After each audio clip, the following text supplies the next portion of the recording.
Hey, what's up, everybody? Keith Olson here. It's Monday, March 30th, roughly 1:30 p.m. Just wanted to check in with you guys and convey a few messages. I know we haven't seen each other in a while, so just a couple things I want to talk about. First, today is day one, as you know, of the 12-hour tours. I want to thank you guys for being so accepting with this and recognizing that this is important, not for the job, but for you guys, and knowing how this is designed to limit your exposure out there, to give you more time at home, more time off. The days off in between tours are super important. It's time for you guys to spend with your family, spend it wisely, and hopefully this will, help us keep safe. So thank you guys for being so accepting with this and adapting so rapidly. I hope everybody's taking the necessary precautions. Please remember to wash your hands and wash your hands often. Wear gloves when you need to. Wear your PPE when you need to. Both on duty and off duty, as much as you can, practice social distancing. Heed the advice that the job is giving you. Do all those things that are necessary to keep each other safe and virus free. If you have symptoms, please stay home. Okay, we've had a few people come into work trying to do the right thing, trying to get the job done, but it's just not a good idea.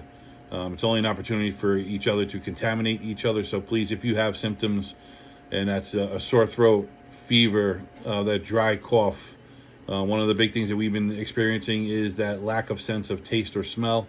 If you have any of those, stay home. Call medical control. They'll make the proper accommodations, but please stay home. If you have any pre-existing conditions, serious conditions like heart disease, lung disease, acute asthma, diabetes, any kind of autoimmune disease, please, again, stay home. CDC recommends that you stay home if you have any of those things. If you do, contact medical control. Again, they'll make the proper accommodations. If you're having trouble, reach out to us in the PBA, and we'll help you along. But again, please stay safe with that. When you're ready to return to work, we've already had one person return to work. We're going to have a few coming up, but the standard is if you're symptom-free after having tested positive, if you've quarantined for 7 days and are symptom-free for 72 hours, you may be ready to come back to work. But again, it's important to self-monitor.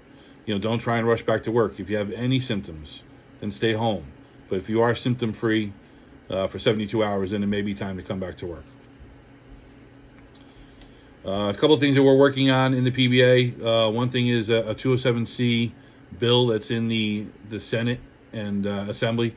It's a 207C presumptive COVID-19 bill. So, in other words, if you do come down with the virus, if you test positive, then it will be presumed that you got this at work. And then all your 207C benefits will kick in. All your benefits in general will kick in. It will be assumed to be an on-duty illness. So that's super important. It's something we're working on. We're hearing good things in Albany about it, from Albany, so that's one of the things we're working on.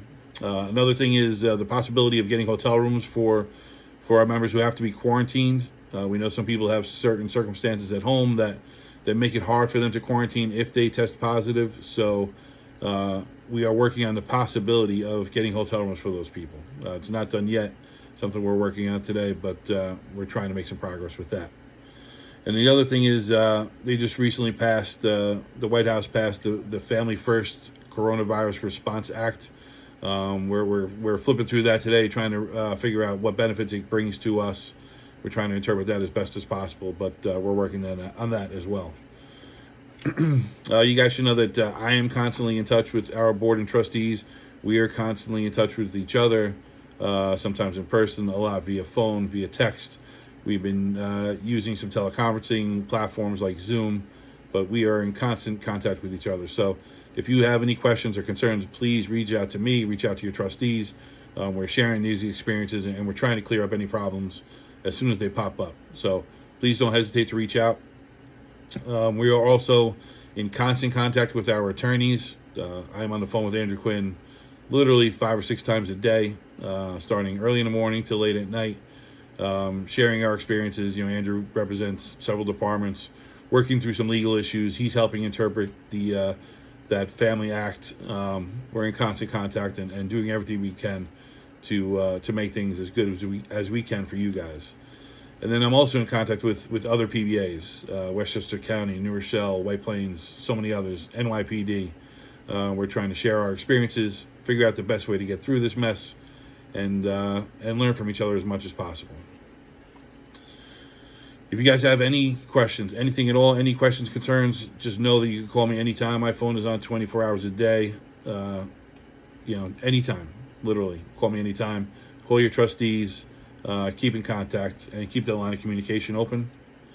And then finally, I just want to close by saying how proud I am of you guys, guys and girls. This is a crazy time. In my 30 plus years with the YPD, I've never seen anything like this. None of us have, really. Your guys' ability to adapt, the courage you show on a daily basis, it just never ceases to amaze me. So I love all you guys. You guys do an amazing job. Keep up the good work. And if you have any questions or concerns, please reach out to us. Take care and stay safe.